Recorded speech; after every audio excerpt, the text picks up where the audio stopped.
நம்மள மாரி middle class ஃபேமிலியில இந்த மாரி ஆசையா வாங்குற நகை வீட்ல இருக்கிறத விட அடகு கடையில தான் அதிகமா இருக்கு. ஏன் சொல்ல வரேன் தெரியுமா?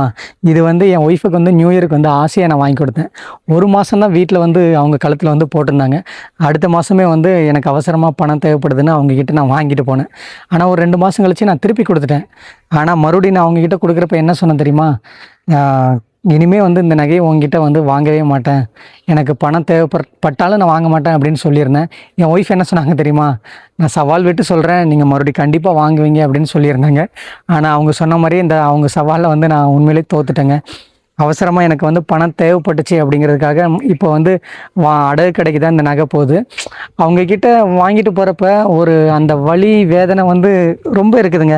நம்ம வாங்கவே கூடாதுன்னு நெனச்சோமே, வாங்க வேண்டிய சூழ்நிலை வந்துருச்சே அப்படின்னு வந்து ரொம்ப கஷ்டமா இருக்கு. அவங்களும் சொன்னாங்க, நீங்க சம்பாரிச்சு எனக்கு வாங்கி குடுத்ததுங்க. உங்களுக்கு ஒரு கஷ்டம் அப்படிங்கிறப்ப வந்து நான் குடுக்குறதுல வந்து தப்பே இல்லங்க. அப்படின்னு அவங்களும் வந்து எதுவுமே நினைக்காம வந்து குடுத்துட்டாங்க, நம்பிக்கையா.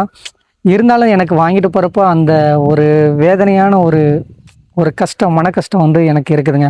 இது நம்மள மாரி மிடில் கிளாஸ் ஃபேமிலியில வந்து எல்லாருக்குமே இருக்கக்கூடிய ஒண்ணு அப்படின்னு தான் நான் நினைக்கிறேன். நீங்களும் இந்த மாரி சூழ்நிலைய வந்து கண்டிப்பா அனுபவிச்சிருப்பீங்க அப்படின்னு நினைக்கிறேன். உண்மதானங்க?